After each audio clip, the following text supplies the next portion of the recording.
जय श्री कृष्ण। ओम नमो भगवते वासुदेवाय नमः। आप सुन रहे हैं पौराणिक अमृतवाणी द्वारा प्रसारित महाभारत कथा। कथा को सुनने के लिए चैनल को लाइक शेयर एंड सब्सक्राइब करें। आगे की कथा प्रारंभ करते हैं। ब्राह्मणों के महत्व का वर्णन। युधिष्ठिर ने पूछा, दादाजी, राजा के संपूर्ण कर्मों में किसका महत्व अधिक है? वह किस कर्म का अनुष्ठान करने से इस लोक और परलोक में सुखी होता है? भीष्म जी ने कहा, बेटा, राज्य सिंहासन पर आसीन होकर अत्यंत सुख चाहने वाले राजा के लिए सबसे प्रधान कर्तव्य है ब्राह्मणों की सेवा। प्रत्येक राजा को वेदज्ञ ब्राह्मणों और वृद्ध पुरुषों का सदा आदर करना चाहिए। नगर और प्रांत में रहने वाले बहुश्रुत ब्राह्मणों की मधुर वाणी बोलकर उत्तम भोग प्रदान कर तथा सादर नमस्कार करके पूजा करनी चाहिए। राजा जिस प्रकार अपनी तथा अपने पुत्रों की रक्षा करता है, उसी प्रकार ब्राह्मणों की भी करे। यही उसका सबसे प्रधान कर्तव्य है। ब्राह्मणों तथा उनके पूज्य पुरुषों की भी सुस्थिर चित्त से पूजा करे, क्योंकि उनके शांत रहने पर ही सारा राष्ट्र शांत एवं सुखी रह सकता है। राजा के लिए ब्राह्मण ही पिता की भांति पूजनीय, वंदनीय और माननीय है। जैसे प्राणियों का जीवन वर्षा करने वाले इंद्र पर निर्भर है, उसी प्रकार जगत की जीवन यात्रा ब्राह्मणों पर ही अवलंबित है। ये जिस समय क्रोध में भर जाते हैं, उस समय दावानल की लपटों के समान दाहक दृष्टि से देखते हैं। इनसे बड़े बड़े साहसी भी भय मानते हैं, क्योंकि इनके भीतर गुण ही अधिक होते हैं। इन ब्राह्मणों में कुछ तो घास फूस से ढके हुए कूप की तरह अपने तेज को छिपाए रहते हैं, और कुछ निर्मल आकाश की भांति दैदीप्यमान होते हैं। कुछ हठी होते हैं और कुछ रुई की तरह कोमल। कोई कोई ब्राह्मण खेती और गौरक्षा से जीवन चलाते हैं, कोई भिक्षा पर जीवन निर्वाह करते हैं, तथा कितने ही सब प्रकार के कार्य करने में समर्थ होते हैं। इस तरह नाना प्रकार के ब्राह्मण देखे जाते हैं। उन धर्मज्ञ एवं सत्पुरुष ब्राह्मणों का सदा गुण गाना चाहिए। प्राचीन काल से ही ब्राह्मण लोग देवता, पितर, मनुष्य, नाग और राक्षसों के पूजनीय हैं। इनमें से कोई भी ब्राह्मणों को जीत नहीं सकता। ब्राह्मण चाहे तो जो देवता नहीं है उसे देवता बना दें, देवताओं को भी देवत्व से भ्रष्ट कर दें। वे जिसे राजा बनाना चाहे वही राजा रह सकता है। जिसे राजा के रूप में ना देखना चाहे उसका पराभव हो जाता है। राजन, मैं तुमसे यह सच्ची बात बता रहा हूँ। जो मूर्ख मनुष्य ब्राह्मणों की निंदा करते हैं, उनका निस्संदेह नाश हो जाता है। ब्राह्मण जिसकी प्रशंसा करते हैं, उस पुरुष का अभ्युदय होता है, और जिसको वे शाप देते हैं, उसका एक क्षण में पराभव हो जाता है। शक, यवन, कंबोज आदि जातियां पहले क्षत्रिय ही थी, किंतु ब्राह्मणों की उत्तम दृष्टि से वंचित होने के कारण उन्हें मलेच्छ होना पड़ा। द्रविड़, कलिंग, पुलिंद, उशीनर, कोले, सर्प और माहिषक आदि क्षत्रिय जातियां भी ब्राह्मणों की कुदृष्टि पड़ने से ही शूद्र हो गई। ब्राह्मणों से हार मान लेने में ही कल्याण है, उनको हराना अच्छा नहीं।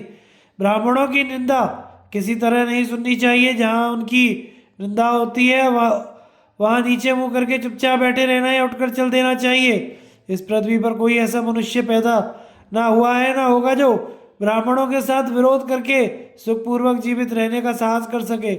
हवा को मुट्ठी में पकड़ना, चंद्रमा को हाथ से छूना, पृथ्वी को उठा लेना जैसे अत्यंत कठिन काम है, उसी तरह इस पृथ्वी पर ब्राह्मणों को जीतना दुष्कर काम है। इसलिए राजाओं को चाहिए कि उत्तम भोग, आभूषण और दूसरे मनोवांछित पदार्थ देकर नमस्कार आदि के द्वारा सदा ब्राह्मणों की पूजा करें।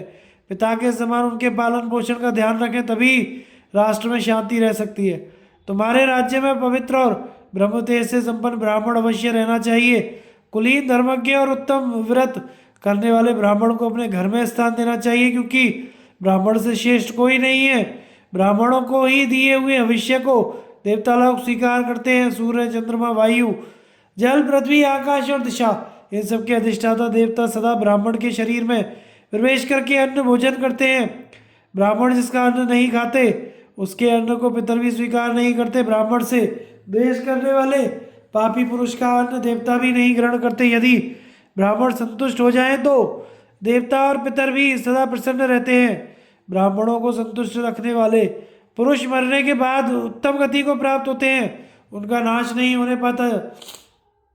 मनुष्य जिस जिस भविष्य से ब्राह्मणों को तृप्त करता है, उसी उसी से देवता और पितरों की भी तृप्ति होती है, जिससे समस्त प्रजा उत्पन्न होती है। वह यज्ञ आदि कर्म ब्राह्मणों से ही संपन्न होता है। जीव जहाँ से उत्पन्न होता है और मरने के पश्चात जहाँ जाता है, उस परमात्मा को, स्वर्ग और नरक के मार्ग को, भूत और भविष्य को ब्राह्मण ही जानते हैं। जो लोग ब्राह्मणों का अनुसरण करते हैं, उनकी कभी पराजय नहीं होती तथा मृत्यु के पश्चात उनका विनाश नहीं होता। ब्राह्मण के मुंह से निकले हुए वचन जो सादर स्वीकार करते हैं वे महात्मा कभी पराभव को प्राप्त नहीं होते। अपने तेज और बल से तपते हुए क्षत्रियों के तेज और बल ब्राह्मणों के सामने आते ही शांत हो जाते हैं। भृगुवंशी ब्राह्मणों ने ताल जंगों को, अंगिरा की संतानों ने नीपवंशी राजाओं को तथा भारद्वाज ने है कि और इला के पुत्रों को परास्त किया था। क्षत्रियों के पास अनेकों प्रकार के आयुध थे तो भी कृष्ण मृग चर्म धारण करने वाले ब्राह्मणों ने उन्हें हरा दिया। संसार में जो कुछ कहा सुनाया पढ़ा जाता है वह सब काट में छिपी हुई आग की तरह ब्राह्मणों में ही स्थित है। इस विषय में भगवान श्री कृष्ण और पृथ्वी के संवाद रूप एक प्राचीन इतिहास का उदाहरण दिया जाता है। किसी समय भगवान श्री कृष्ण ने पृथ्वी से पूछा, कल्याणी तुम संपूर्ण प्राणियों की माता हो, इसलिए मैं तुमसे एक संदेह पूछ रहा हूँ। गृहस्थ मनुष्य किस कर्म के अनुष्ठान से अपने पाप को नष्ट कर सकता है?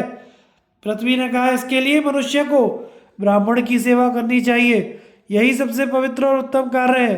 ब्राह्मण की सेवा करने से पुरुष के संपूर्ण दोष नष्ट हो जाते हैं।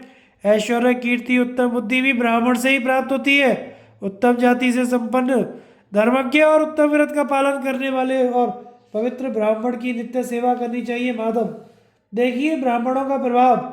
उन्होंने चंद्रमा में कलंक लगा दिया, समुद्र का पानी खारा बना दिया तथा इंद्र के शरीर में 1000 भग के चिन्ह उत्पन्न कर दिए और उन्हीं के प्रभाव से वे भग नेत्र के रूप में परिणत हो गए, जिसके कारण इंद्र सहस्त्राक्ष कहलाते हैं।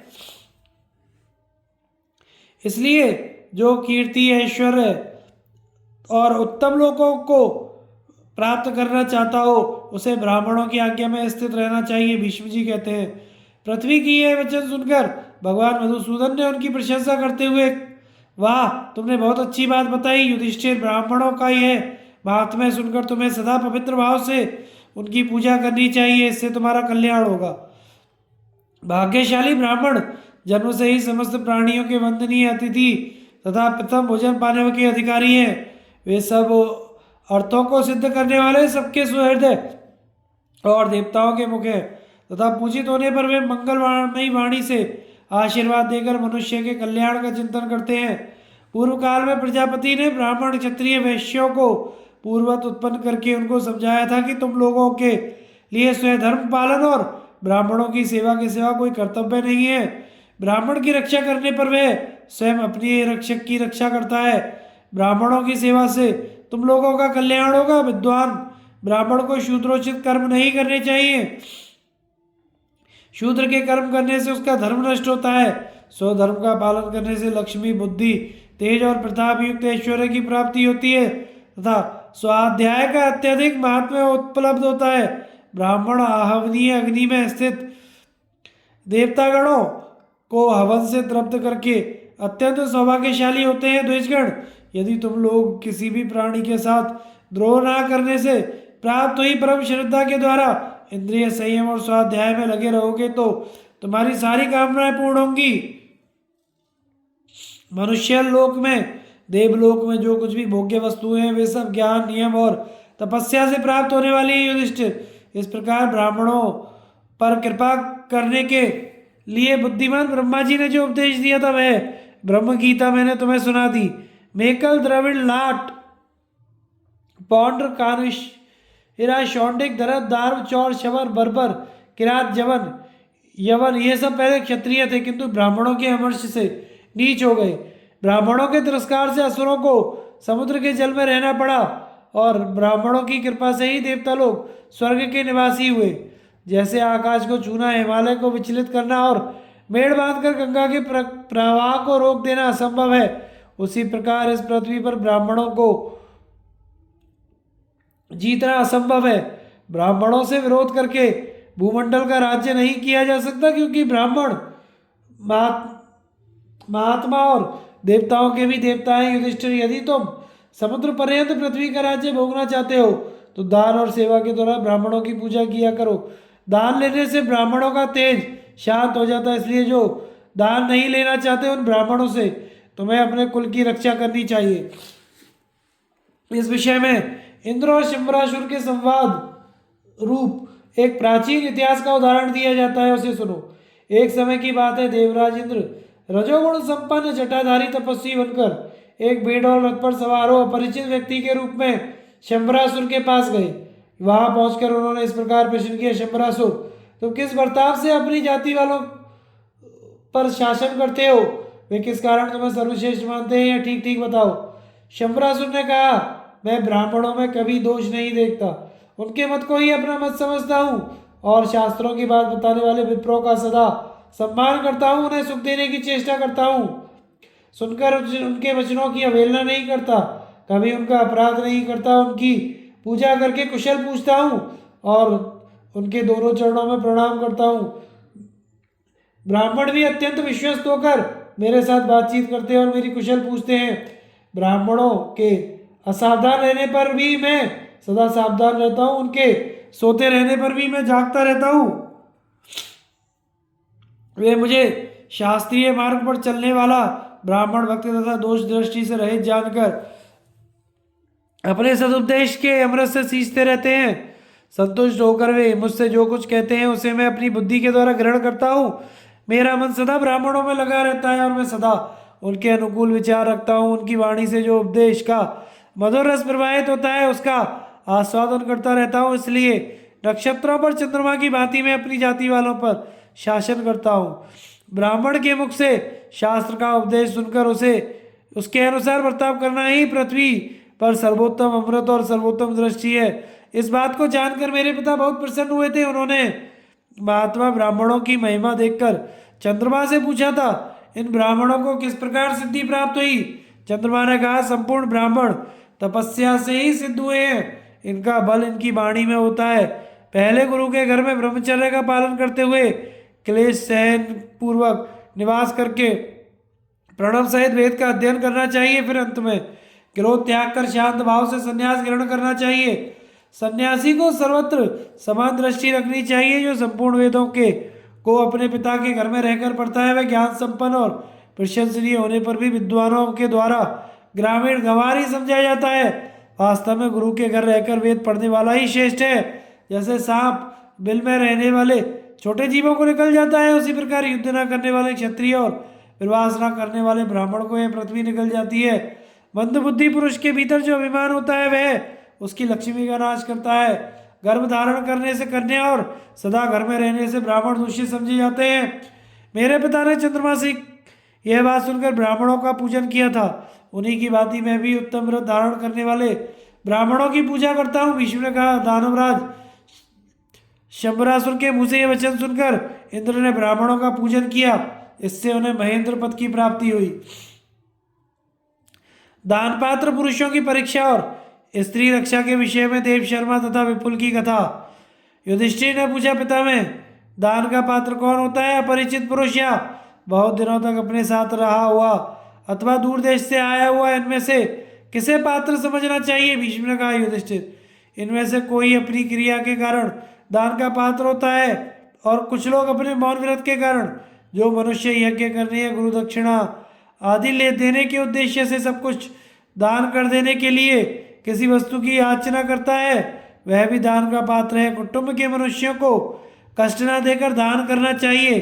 जिनके भरण पोषण का भार अपने ऊपर है उनको कष्ट देकर दान करने वाला मनुष्य अपने को नीचे गिराता है। इस प्रकार जो पहले परिचित नहीं है और बहुत दिनों तक साथ रह चुका है अथवा जो दूर देश से आया हुआ है, इन तीनों को ही विद्वान पुरुष दान का पात्र समझते हैं।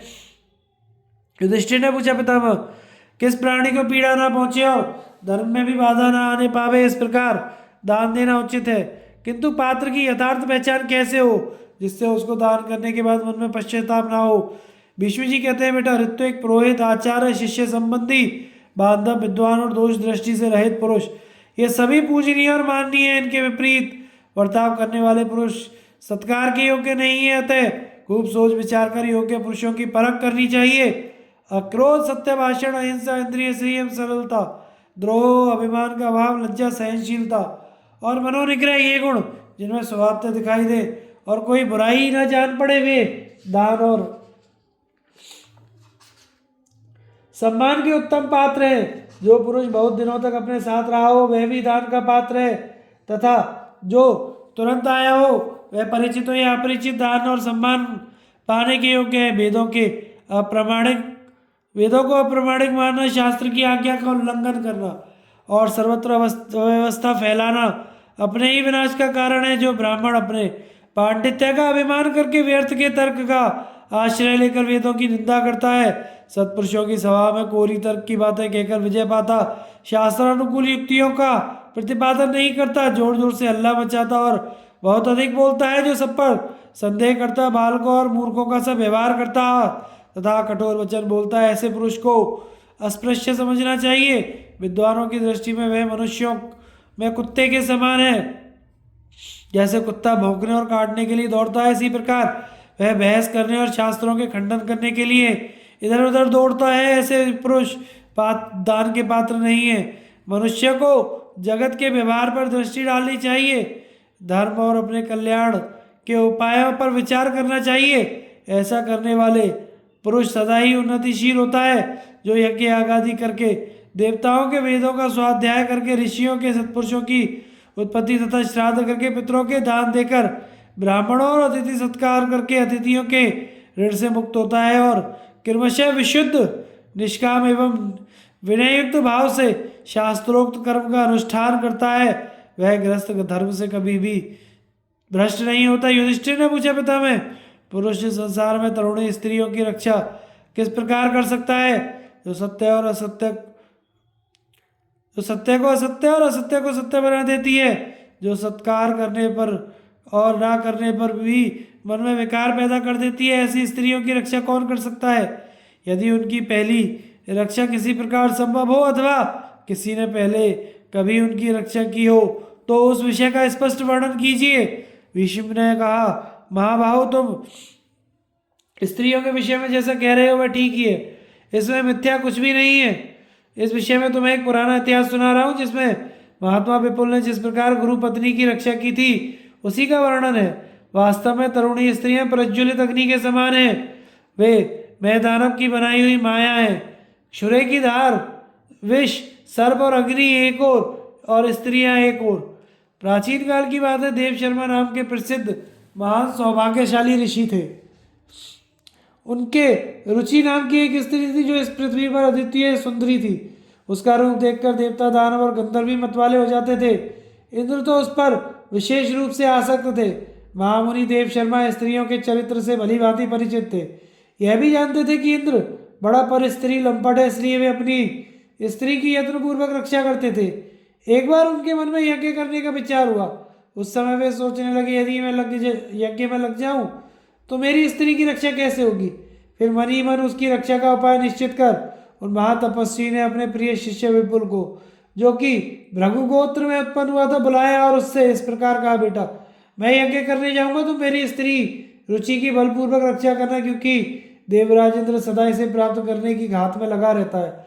उसकी ओर से तो मैं सदा सावधान रहना चाहिए, क्योंकि वह नाना प्रकार के रूप धारण करता है। विपुल बड़े ही जितेंद्रिय और उग्र तपस्वी थे। अग्नि और सूर्य के समान उनकी कांति थी तथा वे धर्म के ज्ञाता और सत्यवादी थे। गुरु की आज्ञा सुनकर उन्होंने उत्तर दिया, बहुत अच्छा, मैं ऐसा ही करूंगा। फिर गुरु जी के चलने को उद्यत हुए तो विपुल ने पूछा, मुने, इंद्र जब आता है तो कौन कौन से रूप धारण करता है? उसका शरीर और तेज कैसा है, यह मुझे बताने की कृपा करें। देव शर्मा ने कहा, बेटा, इंद्र बड़ा मायावी है। वह बारंबार बहुत से रूप बदलता रहता है। कभी तो मस्तक पर मुकुट पहने, हाथ में वज्र और धनुष लिए तथा कानों में कुंडल धारण किए आता है। कभी एक क्षण में चांडाल का रूप बना लेता है, कभी हष्टपुष्ट और बड़ा शरीर धारण करता है, कभी चिथड़े पहनकर दीन दुर्बल देह में दिखाई देता है। अपने शरीर का रंग कभी गोरा कभी सांवला कभी काला बना लेता है। एक ही क्षण में कुरूप हो जाता है, एक ही क्षण में रूपवान, कभी बूढ़ा बन जाता है कभी जवान। वह तोते, कौवे, हंस, कोयल, सिंह, व्याघ्र, हाथी, देवता और दैत्य सभी के रूप धारण कर सकता है। मक्खी और मच्छर तक का रूप धारण करने में नहीं चूकता। कोई भी उसे पकड़ नहीं सकता। औरों की तो बात ही क्या, जिन्होंने इस संसार को बनाया है, विधाता भी उसे अपने काबू में नहीं कर सकते। अंतर्धान हुआ इंद्र केवल ज्ञान दृष्टि से दिखाई देता है। इस प्रकार बहुत से रूप धारण किया करता है। इसलिए तुम यत्नपूर्वक मेरी स्त्री रुचि की रक्षा करना, जिससे यज्ञ में हुए अवश्य को चाटने की इच्छा वाले कुत्ते की भांति दुरात्मा इंद्र इसका स्पर्श ना कर सके। यह कहकर महाभाग देव शर्मा मुनि यज्ञ करने के लिए चले गए। विपुल गुरु की बात सुनकर बड़ी चिंता में पड़ गए और महाबली इंद्र से उस स्त्री की खूब चौकसी करने लगे। उन्होंने मनी मन सोचा, मैं गुरु पत्नी की रक्षा के लिए क्या उपाय करूं। इंद्र मायावी होने के साथ बड़ा दुर्धर्ष और पराक्रमी है। आश्चर्य में कुटी के दरवाजों को बंद कर देने मात्र से उसका आना नहीं रोका जा सकता, क्योंकि वह कई तरह के रूप धारण करता है। संभव है वायु का रूप धारण करके कुटी में घुस जाए, गुरु पत्नी को दूषित कर डाले। अतः मैं रुचि के शरीर में प्रवेश करके रहूंगा। पुरुषार्थ से इसकी रक्षा नहीं की जा सकती, क्योंकि इंद्र बहुरूपिया है। योग बल के द्वारा ही मैं रुचि की उससे रक्षा करूंगा। अपने सूक्ष्म अवयवों में से मैं इसके प्रत्येक अवयवों में प्रवेश करूंगा।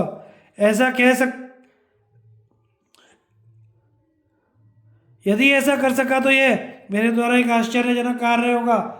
जिस प्रकार कमल के पत्ते पर पड़ी हुई जल की बूंद उस पर निर्लिप्त भाव से स्थिर रहती है, इसी प्रकार मैं भी अनासक्त भाव से गुरु पत्नी के भीतर निवास करूंगा।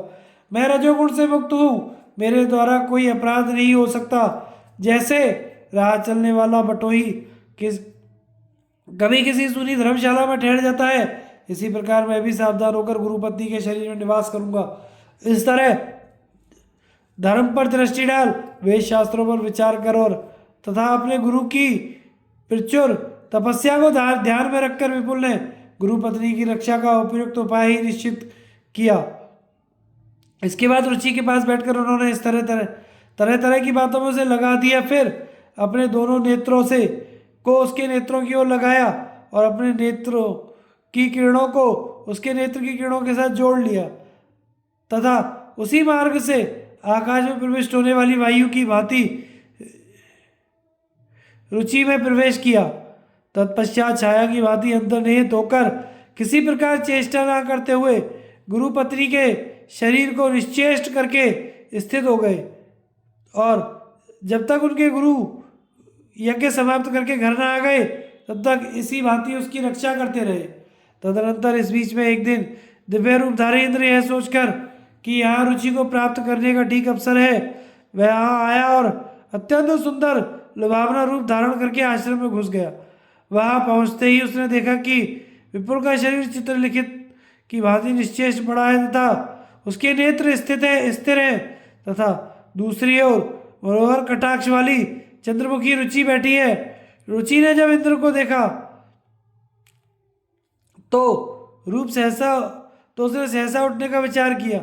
उनका सुंदर रूप देखकर उसे बड़ा आश्चर्य हुआ, मानो आप पूछना ही चाहती हो कि तुम कौन हो। विपुल ने उसकी उठने की इच्छा देख योग बल से उसको बेकाबू कर दिया, जिससे वह हिलडुल ना सकी। तब देवराज ने बड़ी मधुर वाणी में उससे कहा, सुंदरी, मैं देवताओं का राजा इंद्र हूँ और तुम्हारे लिए यहाँ तक आया हूँ।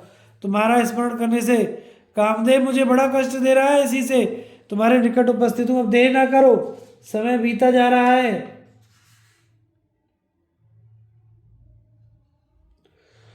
इंद्र की यह बात गुरु पत्नी के शरीर में बैठे हुए विपुल ने भी सुनी और उन्होंने इंद्र को देख भी लिया, किंतु उनके द्वारा स्तंभित होने के कारण रुचि इंद्र को कोई उत्तर न दे सकी।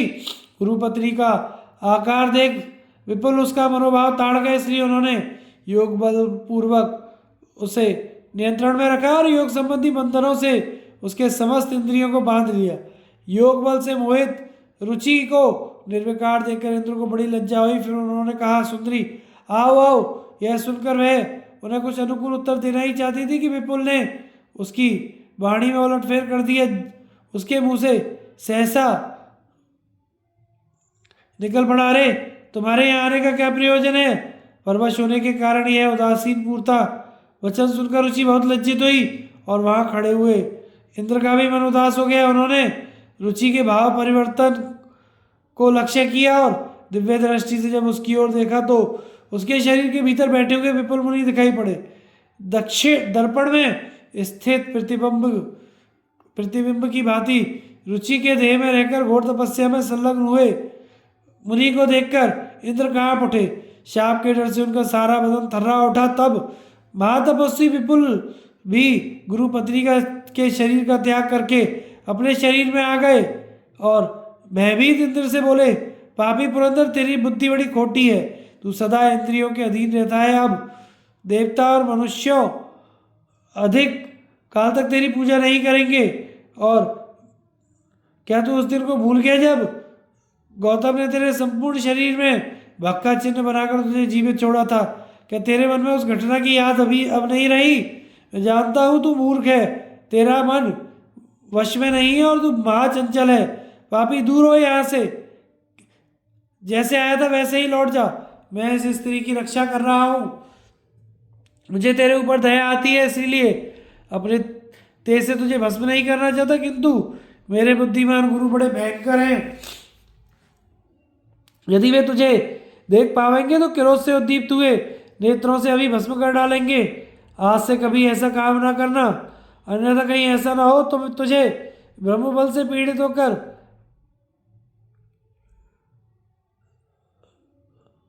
पुत्र और मंत्रियों सहित नष्ट होना पड़े। यदि तू अपने को अमर मानकर ऐसे कामों में हाथ डालता है तो मैं तुझे सावधान किए देता हूँ। यो किसी का अपमान ना किया कर। तपस्या से कोई भी कार्य असाध्य नहीं है। तपस्वी अमरों को भी मार सकता है। भीष्म जी कहते हैं, महात्मा विपुल की बातें सुनकर इंद्र बहुत लज्जित हुए और कुछ उत्तर ना देकर चुपचाप अंदर ध्यान हो गए। अभी उनके गए एक मुहूर्त ही बीतने पाया था कि महातपस्वी देव शर्मा इच्छानुसार यज्ञ पूर्ण करके अपने आश्रम पर लौट आए। गुरु के आने पर उनके प्रिय कार्य करने वाले विपुल ने उनके चरणों में प्रणाम किया और अपने द्वारा सुरक्षित उनकी सती साध्वी भार्या रुचि को उन्हें सौंप दिया। तत्पश्चात शांतचित्त विपुल फिर पहले की भांति निशंक भाव से गुरु की सेवा करने लगे। जब गुरुजी विश्राम लेकर अपनी पत्नी के साथ बैठ गए उस समय विपुल ने इंद्र की सारी करतूत उन्हें कह सुनाई। यह सुनकर वे प्रतापी मुनि विपुल पर बहुत प्रसन्न हुए और उनके शील, सदाचार, तप, नियम, गृहस्थ्य और प्रति भक्ति में और धर्मनिष्ठा देखकर उन्होंने अपने शिष्य का बारंबार साधुवाद किया। तत्पश्चात उन धर्मात्मा मुनि ने अपने धर्मपरायण शिष्य विपुल से वर मांगने को कहा। गुरु की आज्ञा पाकर विपुल ने कहा, सदा धर्म में स्थिति मेरी बनी रहे। जब गुरु ने यह वरदान दे दिया तो विपुल ने उनकी अनुमति लेकर उत्तम तपस्या में चले गए। देव शर्मा का विपुल को उसके दुराग की याद दिलाना तथा उसको साथ ले पत्नी सहित स्वर्ग में जाना। भीष्म जी कहते हैं, युधिष्ठिर, गुरु पत्नी की रक्षा और प्रचुर तपस्या करके विपुल समझने लगे कि मैंने दोनों लोक जीत लिए। तदनंतर कुछ समय बीत जाने पर एक दिन दिव्य लोक की सुंदरी अपना मनोहर रूप बनाए आकाश मार्ग से कहीं जा रही थी।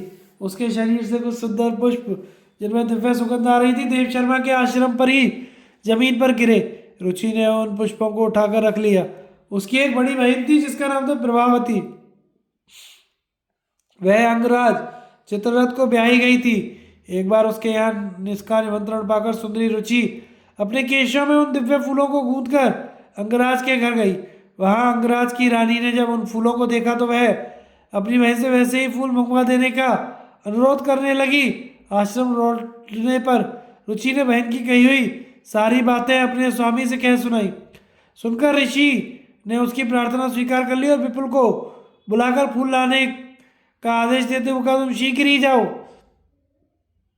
महातपस्वी विपुल ने गुरु की आज्ञा पर कोई अन्यथा विचार ना करके बहुत अच्छा कहकर उसे शिरोधार्य किया। जिस स्थान पर आकाश से वे फूल गिरे थे वे वहां गए और वहां और भी कई फूल पड़े थे जो अभी कुमलाए नहीं थे। उन सुंदर फूलों को पाकर विपुल को बड़ी प्रसन्नता हुई और उन्हें लेकर वे तुरंत ही चंपा के वृक्षों से घिरी हुई चंपा नामक नगरी की ओर चल दिए। एक निर्जन वन में आने पर उन्होंने स्त्री पुरुष के एक जोड़े को देखा जो एक दूसरे का हाथ पकड़कर गोलाकार घूम रहे थे। उनमें से एक ने अपनी चाल तेज कर दी, दूसरे की चाल मंद थी। इस पर दोनों में झगड़ा होने लगा। एक ने कहा तुम शीघ्र चलते हो, दूसरे ने कहा नहीं।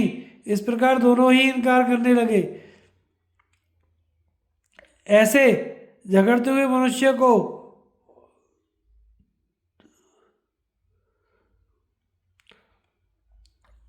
विपुल को लक्ष्य करके शपथ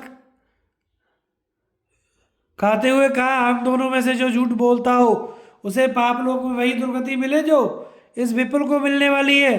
तदनंतर विपुल को 6 पुरुष दिखाई पड़े जो सोने चांदी के पासे लेकर जुए खेल रहे थे तथा लोभ तथा हर्ष में भरे हुए थे। वे भी वही शपथ कर रहे थे जो पहले स्त्री पुरुष के जोड़े ने की थी।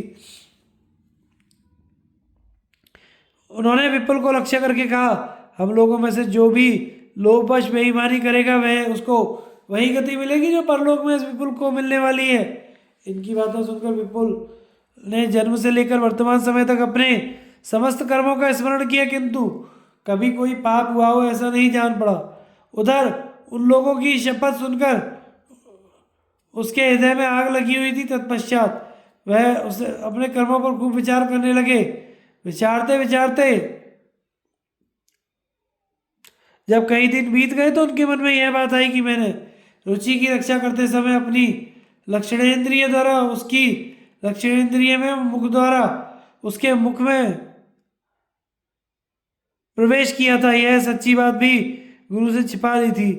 युधिष्ठिर, विपुल ने अपने मन में इसी को पाप माना और वास्तव में ऐसा ही था। चंपा नगरी में जाकर उन्होंने अपने लाए हुए फूल गुरु जी को अर्पण कर दिए और उनकी विधिवत पूजा की। शिष्य को आया देख देव शर्मा ने पूछा, विपुल, उस महान वन में तुमने क्या देखा?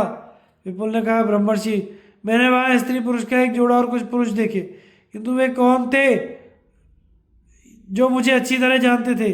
देव शर्मा ने कहा, विपुल, तुमने जो स्त्री पुरुष का जोड़ा देखा था उसे दिन और रात्रि समझो। वे दोनों चक्रवत घूमते रहते हैं, तो उन्हें तुम्हारे पाप का पता है। अतः जो अत्यंत हर्ष में भरकर जुआ खेलते हुए 6 पुरुष दिखाई दिए पड़े थे उन्हें 6 ऋतु जानो, वे भी तुम्हारे पाप से परिचित हैं। मनुष्य कितने ही एकांतर में छिपकर पाप क्यों ना करे, ऋतुएं और रात दिन उसे बराबर देखते रहते हैं। तुमने हर्ष और अभिमान में भरकर गुस्से से अपना पाप कर्म नहीं बताया था, इसलिए उसकी याद दिलाते हुए उन लोगों ने वैसी बातें कही जैसी तुमने सुनी। दिन रात और ऋतुएं पुरुष के पाप पुण्य को सदा जानती हैं। ऋतुएं पुरुष, तुमने जो कर्म किया वह मुझे नहीं बतलाया, इसलिए तुम्हें पाप करने वालों के लोग मिल सकते थे। किसी तरुण स्त्री को पाप कर्म से बचाना तुम्हारे वश की बात नहीं है, फिर भी तुमने अपनी ओर से कोई पाप नहीं किया, इसलिए मैं तुम पर प्रसन्न हूँ। यदि मैं तुम्हारा दुराचार देखता तो निस्संदेह क्रोध में भरकर शाप दे देता, किंतु तुमने यथाशक्ति मेरी स्त्री की रक्षा की है, इस कारण मैं तुम्हारे ऊपर विशेष प्रसन्न हूँ। अब तुम सुखपूर्वक स्वर्ग में जा सकोगे। विपुल से ऐसा कहकर महर्षि देव शर्मा को बड़ी प्रसन्नता हुई और वे अपनी स्त्री तथा शिष्य सहित स्वर्ग में जाकर आनंद पूर्वक रहने लगे। युधिष्ठिर, बहुत दिनों पहले की बात है, महामुनि मार्कंडेय जी ने गंगा तट पर बातचीत के प्रसंग में मुझे यह उपाख्यान सुनाया था, इसीलिए मैं कहता हूँ कि तुम्हें भी सदा यत्न पूर्वक स्त्रियों की रक्षा करनी चाहिए, क्योंकि उनमें भली और बुरी दोनों तरह की बातें दिखाई देती हैं। यदि स्त्रियां साध्वी और पतिव्रता हों तो बड़ी सौभाग्यशाली होती हैं, संसार में उनका आदर होता है और वे संपूर्ण जगत की माता समझी जाती है। इतना ही नहीं, वे अपने पतिव्रता के प्रभाव से वन कानों सहित संपूर्ण पृथ्वी को धारण किए रहती है, किंतु दुराचारणी स्त्रियां कुल का नाश करने वाली होती हैं, उनके मन में सदा पाप ही बसता है। ऐसी स्त्रियों को उनके शरीर के साथ ही उत्पन्न हुए लक्षणों, हाथ पैर की रेखाओं से पहचाना जा सकता है। मनुष्य को स्त्रियों के प्रति ना तो विशेष आसक्त होना चाहिए, ना उनसे ईर्ष्या ही करनी चाहिए। उदासीन भाव से रहकर धर्म पर दृष्टि रखते हुए उनका उपभोग करना चाहिए। इसके विपरीत बर्ताव करने वाला मनुष्य मारा जाता है। आसक्ति के बंधन से सर्वथा अलग रहना ही सब जगह उत्तम माना गया है। कन्या के विवाह के संबंध में विचार। युधिष्ठिर ने पूछा, पितामह, जो संपूर्ण धर्मों का, कुटुंब का, घर का तथा देवता, पितर और अतिथियों का मूल है, उस कन्यादान के विषय में कुछ उपदेश कीजिए। सब धर्मों से बढ़कर चिंता का विषय यही माना गया है कि कैसे पात्र को कन्या देनी चाहिए। भीष्म जी कहते हैं, बेटा सत्पुरुषों को चाहिए कि वे पहले वर के स्वभाव, आचरण, विद्या, कुल, मर्यादा और कार्यों की जांच करें। यदि वह सभी दृष्टियों से सुयोग्य प्रतीत हो तो उसे कन्या प्रदान करें। इस प्रकार योग्य वर को बुलाकर उसके साथ कन्या का विवाह करना उत्तम ब्राह्मणों का धर्म और ब्राह्मण विवाह है। जो दहेज आदि के द्वारा वर को अनुकूल करके कन्यादान किया जाता है वह यह श्रेष्ठ क्षत्रियों में सनातन धर्म क्षात्र विवाह कहलाता है। अपने माता पिता के पसंद किए वर को छोड़कर कन्या जिसे पसंद करती हो तथा जो कन्या को चाहता हो ऐसे वर के साथ कन्या का विवाह कर देना वेद वेदताओं के द्वारा गांधर्व विवाह कहा गया है। कन्या के बंधु बांधवों को लोभ में डाल बहुत सा धन देकर जो कन्या को खरीद लिया जाता है इसे मनीषी पुरुष असुरों का धर्म आसुरी विवाह कहते हैं। इसी प्रकार कन्या के अभिभावकों को मारकर उनके मस्तक काटकर रोती हुई कन्या को घर में से जबरदस्ती पकड़कर लाना राक्षसों का काम राक्षस विवाह है। इन 5 ब्राह्मण, क्षात्र, गांधर्व, असुर और राक्षस विवाहों में से पूर्व के 3 विवाह धर्मानुकूल हैं, शेष 2 पाप में हैं। आसुर और राक्षस विवाह कदापि नहीं करने चाहिए। जिस कन्या के पिता और भाई ना हो उसके साथ कभी विवाह नहीं करना चाहिए, क्योंकि वह पुत्री का धर्म वाली मानी जाती है। यदि पिता, भ्राता आदि ऋतुमती होने के कारण कन्या का विवाह ना कर दे तो ऋतुमती होने के पश्चात 3 वर्ष तक कन्या अपने विवाह की बाट देखे। 4था वर्ष लगने पर वह स्वयं ही किसी को अपना पति बना ले। ऐसा करने से उसकी संतान निकृष्ट नहीं मानी जाती। जो इसके विरुद्ध आचरण करती है उसकी निंदा होती है। जो कन्या माता की सपिंड और पिता के गोत्र की ना हो उसी के साथ विवाह करना मनु जी ने धर्मानुकूल बताया है। युधिष्ठिर ने पूछा, पितामह यदि एक मनुष्य ने विवाह पक्का करके कन्या का शुल्क मूल्य दे दिया हो, दूसरे ने शुल्क देने का वादा करके विवाह पक्का किया हो, तीसरा उसी कन्या को बलपूर्वक ले जाने की बात कर रहा हो, चौथा उसके भाई बंधुओं को विशेष धन का लोभ दिखाकर विवाह करने की तैयारी कर रहा हो, और 5वां उसका पाणी ग्रहण कर चुका हो, तो धर्मतः वह कन्या किसकी पत्नी मानी जाएगी? भीष्म जी ने कहा, युधिष्ठिर कन्या के भाई बंधु जिस कन्या को धर्मपूर्वक पाणी ग्रहण की विधि से दान कर देते हैं अथवा जिसे शुल्क देकर दे डालते हैं, उस कन्या को धर्मपूर्वक विवाह करने वाला अथवा शुल्क देकर खरीदने वाला यदि अपने घर ले जाए तो इसमें किसी प्रकार का दोष नहीं होता। कन्या के कुटुंबीजनों की अनुमति मिलने पर वैवाहिक मंत्र और होम का प्रयोग करना चाहिए, तभी वे मंत्र सफल होते हैं। जिसका पिता माता के द्वारा दान नहीं किया गया हो उसके लिए किए गए मंत्र प्रयोग सिद्ध नहीं होते। पति और पत्नी में जो परस्पर मंत्रोच्चारण पूर्वक प्रतिज्ञा होती है वही श्रेष्ठ मानी जाती है, और यदि उसके लिए बंधु बांधवों का समर्थन प्राप्त हो तब तो और उत्तम है। युधिष्ठिर ने पूछा, पितामह यदि एक वर्ष से कन्यादान का वादा करके शुल्क ले लिया गया हो और पीछे उससे भी श्रेष्ठ धर्म, अर्थ, काम से संपन्न अत्यंत योग्य वर मिल जाए तो पहले जिससे शुल्क लिया गया हो उसको कन्या देने से इनकार कर देना चाहिए या नहीं? भीष्म जी ने कहा, युधिष्ठिर शुल्क देने मात्र से ही कोई कन्या किसी की पत्नी नहीं हो जाती। शुल्क देने वाला भी इस बात को समझकर ही शुल्क देता है। इसके सिवा जो कन्या का शुल्क लेते हैं वे वास्तव में उसका दान नहीं विक्रय करते हैं। कन्या के भाई बंधु जब वर को किसी विपरीत गुण, वृद्धत्व आदि से युक्त देखते हैं तभी शुल्क मांगते हैं। यदि वर को बुलाकर कहा जाए कि तुम मेरी कन्या को गहने पहनाकर विवाह कर लो, और ऐसा कहने पर वह कन्या को आभूषण देकर विवाह करे तो धर्मानुकूल ही है। इस प्रकार कन्या के लिए आभूषण लेकर जो कन्यादान किया जाता है वह ना तो शुल्क है और ना ही विक्रय। कन्या के लिए कोई वस्तु स्वीकार करके उस कन्या का दान करना सनातन धर्म है। जो लोग भिन्न भिन्न व्यक्तियों से कहते हैं मैं आपके साथ कन्या का विवाह करूंगा, आपको अपनी कन्या ना दूंगा और आपको अवश्य दूंगा, उनकी ये सभी बातें कन्या देने से पहले नहीं कहने के बराबर है। महर्षियों का मत है कि अयोग्य वर को कन्या नहीं देनी चाहिए, क्योंकि सुयोग्य पुरुष को कन्यादान करना ही काम संबंधी सुख, सुयोग्य संतान की उत्पत्ति का कारण है।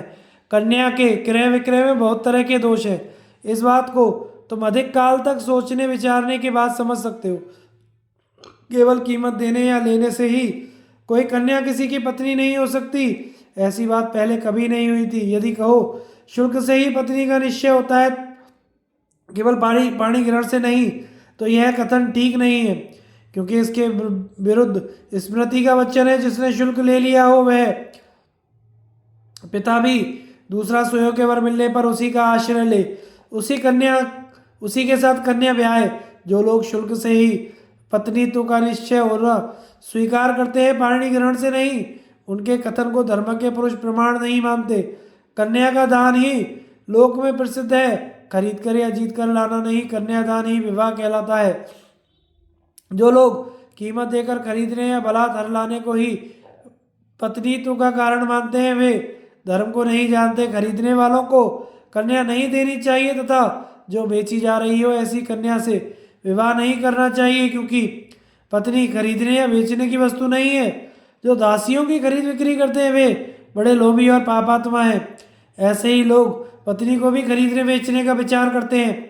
इस विषय में पूर्व काल के लोगों ने सत्यवान से प्रश्न किया, महाप्राज्ञ, यदि कन्या का शुल्क देने के पश्चात शुल्क देने वाले की मृत्यु हो जाए और उसका दूसरे के साथ विवाह हो सकता है या नहीं? उनका यह प्रश्न सुनकर सत्यवान ने कहा, जहाँ उत्तम पात्र मिलता हो वहीं कन्या देनी चाहिए। इसके विपरीत कोई विचार मन में नहीं लाना चाहिए। शुल्क देने वाला जीवित हो तो भी सुयोग्य वर के मिलने पर सज्जन पुरुष उसी के साथ कन्या का विवाह करते हैं, फिर उसके मर जाने पर अन्यत्र करें तो इसमें संदेह ही क्या है। कन्या का पाणी ग्रहण होने से पहले का वैवाहिक मंगलाचार हो जाने पर यदि दूसरे सुयोग्य वर को कन्या दे दी जाए तो दाता को केवल मिथ्या भाषण का पाप लगता है। पाणी ग्रहण से पूर्व कन्या विवाहित नहीं मानी जाती। सप्तपदी के 7वें पद में वैवाहिक मंत्रों की समाप्ति होती है, अर्थात सप्तपदी की विधि पूर्ण होने पर ही कन्या में पत्नीत्व की सिद्धि होती है। जिस पुरुष को जल से संकल्प करके कन्या दी जाती है वही उसका पाणी ग्रहिता पति होता है और उसी की वह पत्नी कहलाती है। इस प्रकार विद्वानों ने कन्यादान की विधि बतलाई है। युधिष्ठिर ने पूछा, पितामह, जिस कन्या का शुल्क ले लिया गया हो उसको शुल्क देने वाला पति मौजूद रहा हो, परदेश चला गया हो, तो उसके पिता को क्या करना चाहिए? भीष्म जी ने कहा, युधिष्ठिर, यदि संतानहीन धनी से शुल्क लिया गया हो तो पिता का कर्तव्य है कि वह उसके लौटने तक कन्या की हर तरह से रक्षा करे। खरीदी हुई कन्या का शुल्क जब तक लौटा नहीं दिया जाता तब तक वह कन्या शुल्क देने वाले की ही मानी जाती है। युधिष्ठिर ने पूछा, दादाजी, जिसके पुत्र नहीं कन्या है उसके लिए वही पुत्र के समान है, फिर कन्या के रहते हुए दूसरे लोग उसके धन के अधिकारी कैसे हो सकते हैं? भीष्म जी ने कहा, बेटा, पुत्र अपने आत्मा के समान है और कन्या तथा पुत्र में कोई अंतर नहीं है। फिर आत्मस्वरूप पुत्री के रहते हुए कोई दूसरा उसका धन कैसे ले सकता है? माता को जो दहेज में धन मिला होता है उस पर कन्या का ही अधिकार है। अतः जिसके कोई पुत्र नहीं है उसके धन को पाने का अधिकारी उसका नाती धौहित्री है, क्योंकि वह अपने पिता और नाना को भी पिंड देता है। धर्म की दृष्टि से पुत्र और धौहित्र में कोई भेद नहीं है। यदि पहले कन्या उत्पन्न हुई हो और वह पुत्र रूप में स्वीकार कर ली गई हो तो उसके बाद पुत्र भी पैदा हुआ हो तो वह पुत्र उस कन्या के साथ ही पिता के धन का अधिकारी होता है, किंतु औरस पुत्र को उस धन का अधिक अंश मिलता है।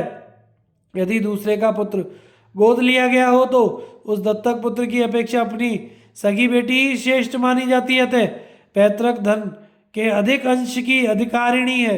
जो कन्याएं शुल्क लेकर भेज दी गई हैं उनसे उत्पन्न होने वाले पुत्र केवल पिता के ही उत्तराधिकारी होते हैं। उन्हें धौहित्र के रूप में अपने धन का अधिकारी बनाना युक्ति संगत नहीं जान पड़ता, क्योंकि आसुर विवाह से जिन पुत्रों की उत्पत्ति होती है वे दूसरों के दोष देखने वाले पापाचारी, प्रायः धन हड़पने वाले शठ तथा धर्म के विपरीत बर्ताव करने वाले होते हैं। इस विषय में प्राचीन बातों को जानने वाले धर्मज्ञ पुरुष यम की गाई हुई गाथा का इस प्रकार वर्णन करते हैं। जो मनुष्य अपने पुत्र को बेचकर धन पाना चाहता है अथवा जीविका के लिए शुल्क लेकर कन्या बेच देता है, वह अत्यंत भयंकर काल सूत्र नामक नरक में पड़कर अपने ही पसीने और मलमूत्र का भक्षण करता है। जो किसी कुमारी कन्या को बलपूर्वक अपने वश में करके उसका उपभोग करते हैं, वे पापी अंधकारपूर्ण नरक में पड़ते हैं। अपनी संतान की बात तो दूर रही, किसी दूसरे मनुष्य को भी नहीं बेचना चाहिए धर्म के रास्ते से। जो धन आता है उससे कोई धर्म नहीं होता। विवाह के समय कन्या की ससुराल वालों की तरफ से कुमारी पूजन, कन्या के सत्कार के रूप में जो वस्त्र आभूषण आदि प्राप्त होते हैं, उन्हें स्वीकार करने में कोई दोष नहीं है, किंतु वे सबके सब कन्या को दे डालने चाहिए। अपना विशेष कल्याण चाहने वाले पिता, भाई, ससुर, देवरों को चाहिए कि वे कन्या को वस्त्र आभूषण आदि देकर उसका सम्मान करें। यदि स्त्री की रुचि पूर्ण ना की जाए तो वह पुरुष को प्रसन्न नहीं कर सकती। उस अवस्था में पुरुष की संतान वृद्धि नहीं हो सकती। इसलिए स्त्रियों का सदा सत्कार और प्यार करना चाहिए। जहाँ स्त्रियों का आदर होता है वहाँ देवता लोग प्रसन्नतापूर्वक निवास करते हैं। जिस घर में स्त्रियों का अनादर होता है वहाँ की सारी क्रियाएं निष्फल हो जाती हैं। जिस कुल की बहु बेटियों को दुख मिलने के कारण शोक होता है, उस कुल का नाश हो जाता है। ये नाराज होकर जिन घरों को शाप दे देती है, वे कृत्या द्वारा नष्ट हुए के समान उजाड़ हो जाते हैं। उनकी शोभा, समृद्धि और संपत्ति का नाश हो जाता है। महाराज मनु ने स्त्रियों को पुरुषों के अधीन करके कहा था, मनुष्यों, स्त्रियां अबला, ईर्ष्यालु, मान चाहने वाली, कुपित होने वाली, पति का हित चाहने वाली और विवेक शक्ति से हीन होती हैं, तथापि ये सम्मान के योग्य हैं। अतः तुम लोग सदा इनका सत्कार करना, क्योंकि स्त्री जाति ही धर्म की प्राप्ति का कारण है। तुम्हारी परिचर्या और नमस्कार स्त्रियों के ही अधीन है। संतान की उत्पत्ति, उसका लालन पालन और लोक यात्रा का प्रसन्नता पूर्वक निर्वाह भी उन्हीं पर निर्भर है। यदि तुम लोग स्त्रियों का सम्मान करोगे तो तुम्हारे संपूर्ण कार्य सिद्ध हो जाएंगे। स्त्रियों के कर्तव्य के संबंध में राजा जनक की पुत्री ने एक श्लोक का ज्ञान किया है, जिसका सारांश इस प्रकार है। स्त्री के लिए यज्ञ आदि कर्म, श्राद्ध और उपवास करना आवश्यक नहीं है। उसका धर्म है केवल अपने पति की सेवा करना। नारी पति सेवा से ही स्वर्ग पर विजय प्राप्त करती है। कुमारावस्था में स्त्री की रक्षा उसका पिता करता है। जवानी में पति उसका रक्षक होता है और वृद्ध होने पर पुत्र पर उसकी रक्षा का भार रहता है। स्त्री को कभी स्वतंत्र नहीं रहना चाहिए युधिष्ठिर। स्त्रियां ही घर की लक्ष्मी है। पुरुष को उनका भली भांति सत्कार करना चाहिए और अपने वश में रखकर पालन करने से स्त्री लक्ष्मी का रूप बन जाती है। स्मृतियों में निम्नलिखित 8 विवाह बतलाए गए हैं: ब्राह्मण, देव, आर्ष, प्राजापत्य, गांधर्व, आसुर, राक्षस और पैशाच। किंतु यहाँ ब्राह्मण, क्षात्र, गांधर्व, आसुर और राक्षस, इन्हीं 5 विवाहों का उल्लेख किया गया है। अतः यहाँ जो ब्राह्म विवाह है उसी में स्मृति कथित देव और आर्ष विवाहों का भी अर्थभाव समझना चाहिए। इसी प्रकार यहाँ बताए हुए राक्षस विवाह में उपयुक्त पैशाच विवाह का समावेश कर लेना चाहिए तथा यहाँ का छात्र विवाह ही स्मृतियों का प्रजापत्य विवाह है। सापिण्य निवृत्ति के संबंध में स्मृति का वचन है: बध्या वरस्य व ताते कूट स्थाद यति सप्तमे पंचमी चेत योर माता तत्सा पिंडयम निवर्तते। अर्थात यदि वर अथवा कन्या का पिता मूल रूप से 7वीं पीढ़ी में उत्पन्न हुआ है तथा माता 5वीं पीढ़ी में पैदा हुई है तो वर और कन्या के लिए सापिंडे की निवृत्ति हो जाती है। पिता की ओर का सापिंड 7 पीढ़ी तक चलता है, माता का सापिंड 5 पीढ़ी तक। 7 पीढ़ी में एक तो पिंड देने वाला होता है, 3 पिंड भागी होते हैं, 3 लेप भागी होते हैं।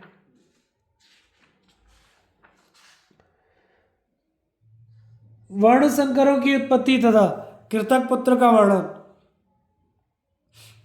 युधिष्ठिर ने पूछा, पितामह, यदि मनुष्य के लोभ से अथवा कामवश अन्य वर्ण की स्त्री के साथ समागम करता है तो वर्ण संकर संतान उत्पन्न होती है। इस प्रकार उत्पन्न हुए वर्ण संकर मनुष्यों का क्या धर्म है और उनके कौन कौन से कर्म हैं? भीष्म जी ने कहा, बेटा, पूर्व काल में प्रजापति ने यज्ञ धर्म के लिए केवल 4 वर्णों और उनके पृथक पृथक कर्मों की रचना की थी, किंतु सब वर्णों में अधम शूद्र यदि अपने से श्रेष्ठ वर्णों की स्त्रियों के साथ समागम करता है तो उससे उत्पन्न होने वाला पुत्र चार वर्णों से अलग और अत्यंत निंदनीय चांडाल आदि समझा जाता है। यदि ब्राह्मण जाति की स्त्री का संसर्ग करता है तो उससे वर्ण बाह्य सूत जाति की उत्पत्ति होती है, जिसका काम है स्तुति करना। वैश्य जाति का पुरुष ब्राह्मण की स्त्री से समागम करके जिस पुत्र को जन्म देता है वह वर्णों से पृथक वैदेहक अथवा मौदगल्य कहलाता है। उससे अंतःपुर की रक्षा का काम लिया जाता है। शूद्र द्वारा ब्राह्मणी के गर्भ से उत्पन्न होने वाला पुत्र अत्यंत भयंकर कर्म करने वाला चांडाल होता है। वह गांव के बाहर बसता है। उससे बद्ध पुरुषों को प्राणदंड आदि देने का काम लिया जाता है। ये सभी कुलांगार मनुष्य नीच वर्णों द्वारा ब्राह्मणी के गर्भ से जन्म धारण करते और वर्ण संकर कहलाते हैं। वैश्य के द्वारा क्षत्रिय जाति की स्त्री के गर्भ से उत्पन्न होने वाला पुत्र बंदी और मागध कहलाता है। यह लोगों की प्रशंसा करके अपनी जीविका चलाता है। इसी प्रकार शूद्र क्षत्रिय जाति की स्त्री के साथ समागम करता है तो उससे मछली मारने वाले निषाद जाति की उत्पत्ति होती है। यदि वह वैश्य जाति की स्त्री से संसर्ग करता है तो आयोगव जाति का पुत्र उत्पन्न होता है जो बढ़ई का काम करके जीविका चलाता है। वर्ण संकर भी जब अपनी जाति की स्त्री के साथ समागम करते हैं तो अपने ही समान वर्ण वाले पुत्रों को जन्म देते हैं और अपने से ही हीन जाति की स्त्रियों से संसर्ग करते हैं तो नीच संतानों की उत्पत्ति होती है। ये संतानें अपनी माता की जाति वाली समझी जाती हैं।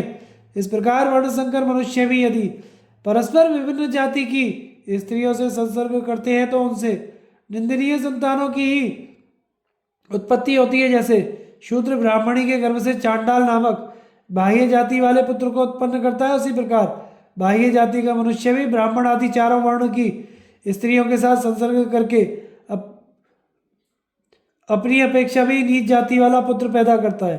वह बाह्यतर कहलाता है। इस प्रकार बाह्य और बाह्यतर जातियों से क्रमशः 15 प्रकार के अत्यंत निकृष्ट वर्ण पैदा होते हैं। अगम्य स्त्री से समागम करने पर वर्ण संकर उत्पन्न होते हैं। जिस जाति के पुरुष राजाओं के श्रृंगार आदि का कार्य जानते और दास न होकर भी दास वृत्ति से जीविका चलाते हैं वे सैरेंद्र हैं। उनकी स्त्रियां सैरेंद्री कहलाती हैं। मागध जाति की सैरेंद्री स्त्री यदि बाह्य जाति के आयोगव पुरुष से समागम करे तो उससे आयोगव जाति का सैरेंद्र पुत्र उत्पन्न होते हैं। उसी मागधी सैरेंद्री का यदि वैदेह जाति के पुरुष से संसर्ग हो तो मदिरा बनाने वाले मैरेक जाति के पुरुष की उत्पत्ति होती है। निषाद के वीर और मगध जातीय सैरेंद्री के गर्भ से मदगुर जाति का पुरुष उत्पन्न होता है, जिसे दास भी कहते हैं। वह नाव से अपनी जीविका चलाता है। चांडाल और मागधी सैरेंद्री के सहयोग से शोपाक नाम से प्रसिद्ध अधम चांडाल की उत्पत्ति होती है। यह मुर्दों की रखवाली का काम करता है। इस प्रकार मगध जाति की सैरेंद्री स्त्री आयोगव आदि 4 जातियों से समागम करके माया से जीविका चलाने वाले 4 प्रकार के क्रूर मनुष्यों को उत्पन्न करती है। आयोगव जाति की पापनी स्त्री वैदेह जाति के पुरुष से समागम करके अत्यंत क्रूर मायाजीवी पुत्र उत्पन्न करती है। निषाद के संयोग से मद्रनाभ नामक जाति को जन्म देती है और चांडाल के संसर्ग से पुलकस जाति को उत्पन्न करती है। मद्रनाभ जाति के मनुष्य गधे की सवारी करते हैं और पुलकस जाति वाले मुर्दों पर चढ़े हुए कपड़े कफन लेकर पहनते और फूटे हुए बर्तनों में भोजन करते हैं। इस प्रकार ये 3 नीच जाति के मनुष्य आयोगव की संतान हैं। निषाद जाति की स्त्री यदि वैदेहक जाति के पुरुष से संसर्ग हो तो क्षुद्र, अंध्र और कारावार नामक चमारों की उत्पत्ति होती है। ये तीनों जातियां गांव के बाहर रहती हैं। चांडाल पुरुष और निषाद जाति की स्त्री के संयोग से पांडु सौपाक जाति का जन्म होता है। यह जाति बांस की डालियां आदि बनाकर जीविका चलाती है। वैदेह जाति की स्त्री के साथ निषाद का संपर्क होने पर अहिंडक और चांडाल का संसर्ग होने पर सौपाक की उत्पत्ति होती है। सौपाक और चांडालों की एक ही वृत्ति है। निषाद जाति की स्त्री में चांडाल सौपाक के वीर से अंत्यवसायी नामक जाति का जन्म होता है। इस जाति के लोग सदा शमशान में ही रहते हैं। निषाद आदि बाह्य जाति के लोग भी उन्हें अछूत समझते हैं। इस प्रकार माता पिता के वर्ण व्यतिक्रम से वर्ण संकर जातियां उत्पन्न होती हैं। उनमें से कुछ प्रकट होती हैं और कुछ गुप्त। इनके कर्मों से ही इनकी पहचान करनी चाहिए। शास्त्र में चारों वर्णों के ही धर्म निश्चय किया गया है, औरों का नहीं।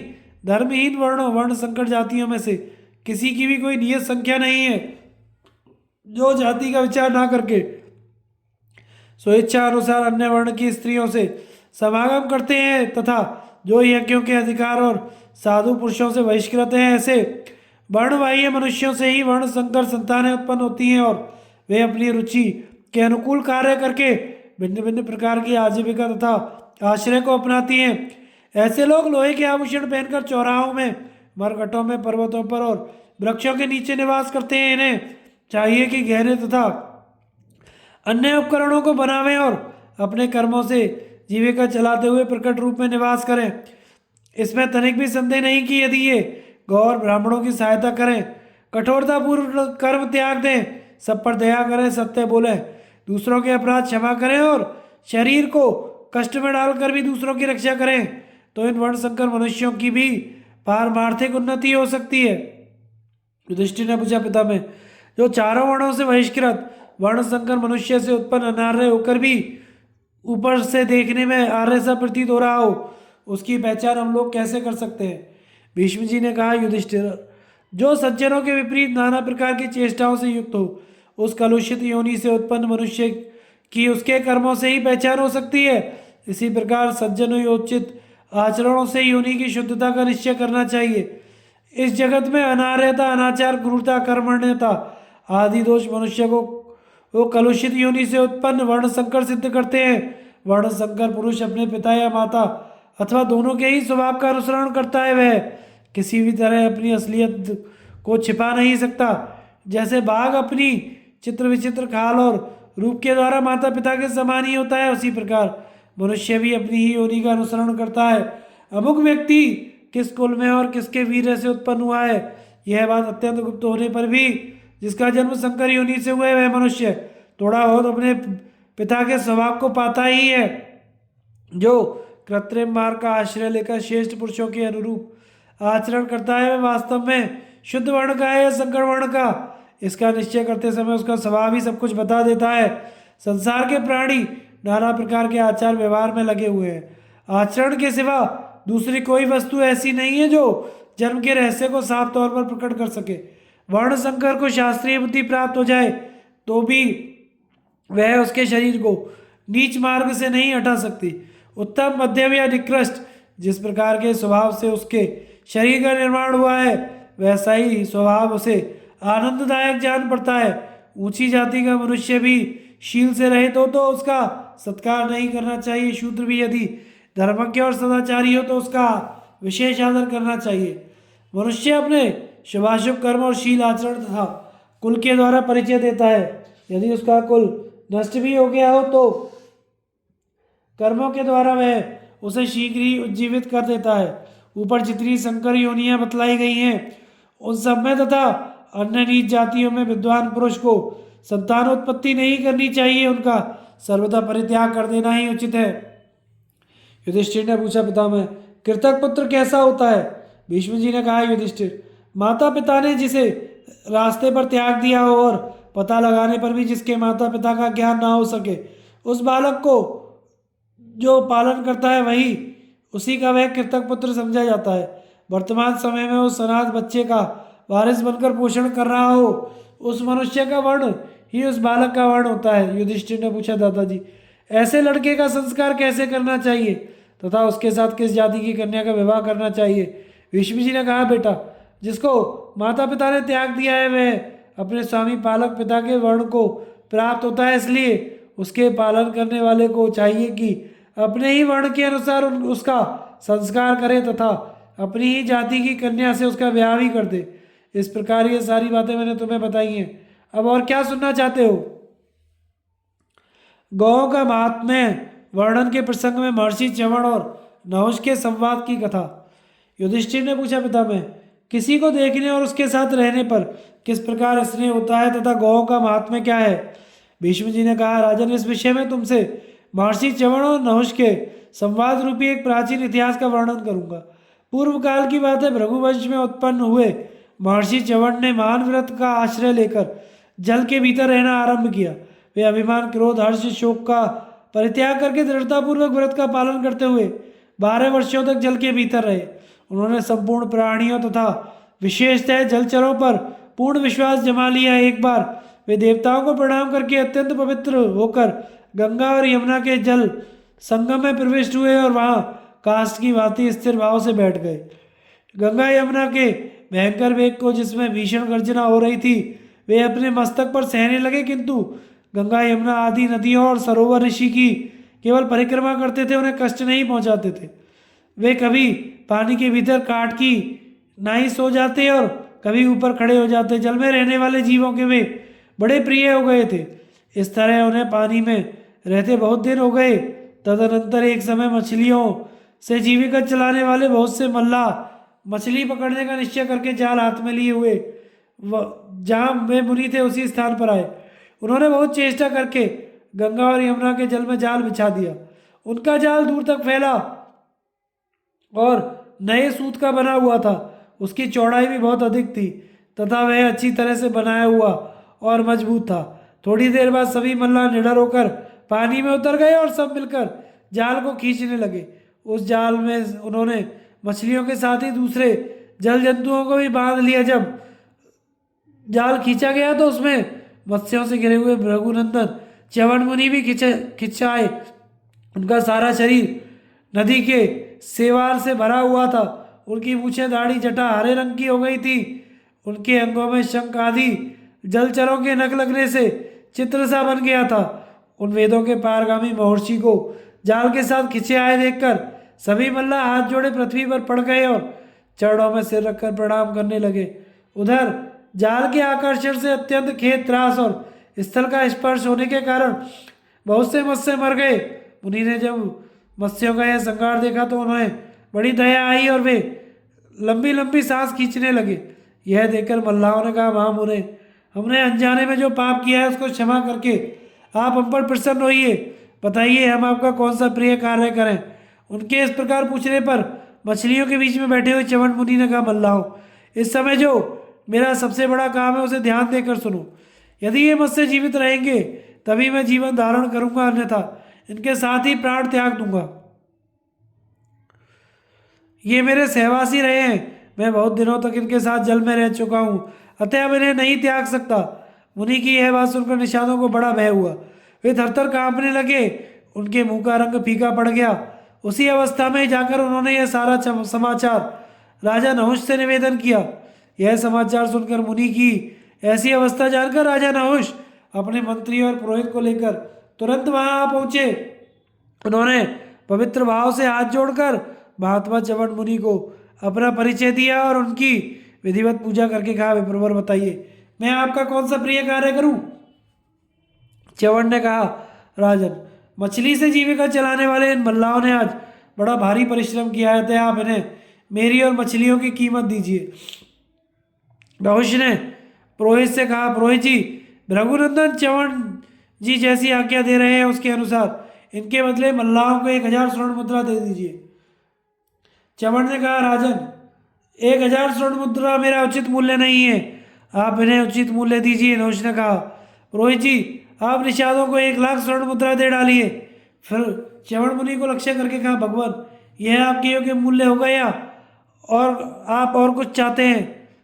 च्यवन ने कहा, राजन, मेरा मूल्य 1,00,000 मुद्रा ना लगाइए, मंत्रियों के साथ विचार करके मेरे योग्य कीमत दीजिए। नहुष ने कहा, पुरोहित जी, तो फिर इन मल्लाहों को 1 करोड़ मुद्रा दीजिए। यदि यह भी योग्य ना हो तो और अधिक देना चाहिए। च्यवन ने कहा, राजन, 1 करोड़ या इससे अधिक मुद्रा भी मेरे योग्य नहीं है, आप ब्राह्मणों के साथ विचार करके उचित मूल्य दीजिए। नहुष ने कहा, विप्रवर, यदि ऐसी बात है तो मेरा आधा या समुच्चा राज्य ही निषादों को दे डालिए। मेरी समझ में यह आपके योग्य मूल्य होगा, अथवा आपका क्या विचार है। च्यवन ने कहा, आपका आधा या समुच्चय राज्य भी मैं अपने लिए उचित नहीं समझता, आप ऋषियों के साथ विचार कीजिए, फिर जो मेरे योग्य प्रतीत हो वही कीमत दीजिए। भीष्म जी कहते हैं, युधिष्ठिर, महर्षि का वचन सुनकर राजा नहुष को बड़ा खेद हुआ। वे मंत्री और पुरोहित के साथ इस विषय पर विचार करने लगे। इतने में ही फल मूल का भोजन करने वाले एक वनवासी मुनि जिनका जन्म गाय के पेट से हुआ था राजा नहुष के समीप आए और उन्हें संबोधित करके कहने लगे, महाराज ये ऋषि जिस प्रकार संतुष्ट होंगे वह उपाय मुझे मालूम है, मैं इन्हें बहुत शीघ्र संतुष्ट कर दूंगा। नहुष ने कहा, महर्षि रघुनंदन च्यवन मुनि का जो इनके योग्य मूल्य हो वह बतलाइए तो और हमारे राज्य तथा कुल का उद्धार कीजिए। मैं अपने मंत्री और पुरोहित के साथ अगाध दुख के समुद्र में डूब रहा हूँ, आप नौका बनकर हमें पार लगाइए और इनके योग्य मूल्य का निर्धारण कीजिए। भीष्म जी कहते हैं, युधिष्ठिर राजा नहुष की बात सुनकर वे महाप्रतापी मुनि राजा और उनके मंत्रियों को आनंदित करते हुए बोले, महाराज ब्राह्मण सब स्वर्णों में सबसे उत्तम है, उनका और गौों का कोई मूल्य नहीं लगाया जा सकता, इसलिए आप इनकी कीमत में एक गौ दीजिए। महर्षि की बात सुनकर मंत्री और पुरोहित सहित राजा को बड़ी प्रसन्नता हुई। वे उत्तम व्रत का पालन करने वाले भृगुनंदन च्यवन मुनि के पास जाकर उन्हें अपनी वाणी द्वारा तृप्त करते हुए से बोले, ब्रह्मर्षि मैं एक गौ देकर आपको खरीद लिया, अतः आप उठने की कृपा करें, मैं यही आपका उचित मूल्य समझता हूँ। च्यवन ने कहा, महाराज अब मैं उठता हूँ, अब आपने मुझे उचित मूल्य देकर खरीदा है, मैं संसार में गौों के समान कोई दूसरा को धन नहीं समझता। वीरवर गौों के नाम और गुणों का कीर्तन करना, सुनना, गौों का दान देना, उनका दर्शन करना, इनकी शास्त्रों में बड़ी प्रशंसा की गई है। ये सब कार्य संपूर्ण पापों को दूर करके परम कल्याण देने वाले हैं। गौएं लक्ष्मी की जड़ है, उनमें पाप का लेश भी नहीं है। गौएं ही मनुष्यों को अन्न और देवताओं को उत्तम भविष्य देने वाली है। स्वाहा वषटकार सदा गौ में ही प्रतीत होते हैं। गौएं ही यज्ञ का संचालन करने वाली और उसका मुख है। वे विकार रहित दिव्य और अमृत धारण करती है और धोने पर ही अमृत ही देती है। वे अमृत का आधार होती हैं और सारा संसार उनके आज सामने मस्तक झुकाता है। इस पृथ्वी पर गौएं अपने तेज और शरीर में अग्नि के समान है। वे महान तेज की राशि और समस्त प्राणियों को सुख देने वाली हैं। गौ का समुदाय जहाँ बैठकर निर्भयता पूर्वक सांस लेता है उस स्थान की शोभा बढ़ जाती है और वहाँ का सारा पाप नष्ट हो जाता है। गौएं स्वर्ग की सीढ़ी हैं, वे स्वर्ग में भी पूजी जाती हैं। गौएं समस्त कामनाओं को पूर्ण करने वाली देवियाँ हैं, उनसे बढ़कर दूसरा कोई नहीं है। राजा नहुष यह मैंने गौ का महात्म्य बतलाया है, इसमें उनके गुणों का एक अंश का भी दिग्दर्शन कराया है। गौ के संपूर्ण गुणों का तो कोई वर्णन ही नहीं कर सकता। निषादों ने कहा, मुने सज्जनों के साथ तो 7 पग चलने पर मित्रता हो जाती है। हमने तो आपका दर्शन किया और हमारे साथ आपकी इतनी देर तक बातचीत भी हुई, अतः हम लोगों पर कृपा कीजिए। विद्वान हम आपको प्रसन्न करना चाहते हैं और आपके चरणों में पड़े हुए हैं। हम पर कृपा करने के लिए हमारी दी हुई ये गौ आप स्वीकार कर लीजिए। च्यवन ने कहा, मल्लाह मैं तुम्हारी दी हुई गौ स्वीकार करता हूँ। इस गोदान के प्रभाव से तुम्हारे सब पाप दूर हो गए। अब तुम जल में पैदा हुई इन मछलियों के साथ ही स्वर्ग को जाओ। भीष्म जी ने कहा, तदनंतर शुद्ध अंत्यकरण वाले उन महर्षि च्यवन के प्रभाव से वे मल्लाह मछलियों के साथ स्वर्ग चले गए। उन मल्लाह और मछलियों को स्वर्ग की ओर जाते देख राजा नहुष को बड़ा आश्चर्य हुआ। तत्पश्चात गौ से उत्पन्न महर्षि और रघुनंदन च्यवन ने राजा नहुष से इच्छा अनुसार वर मांगने को कहा। तब राजा ने प्रसन्न होकर कहा, बस आपकी कृपा ही बहुत है। फिर दोनों के आग्रह से उन इंद्र के समान तेजस्वी नरेश ने धर्म में स्थित रहने का वरदान मांगा। उनके तथास्तु कहने पर उन दोनों ऋषियों का विधिवत पूजन किया गया। उसी दिन च्यवन ऋषि के व्रत की दीक्षा समाप्त हुई, वे अपने आश्रम को चले गए। इसके बाद महातेजस्वी महर्षि गोजात भी अपने आश्रम को पधारे। सबसे अंत में राजा नहुष भी वर पाकर अपनी राजधानी को चले गए। युधिष्ठिर, तुम्हारे प्रश्न के अनुसार मैंने यह प्रसंग सुनाया है। दर्शन और सहवास कैसा स्नेह होता है, गौ का क्या महत्व है तथा धर्मानुकूल निश्चय कैसे किया जाता है, ये सारी बातें इस प्रसंग से स्पष्ट हो जाती हैं। अब मैं तुम्हें कौन सी बात बताऊं? तुम्हारे मन में क्या सुनने की इच्छा है?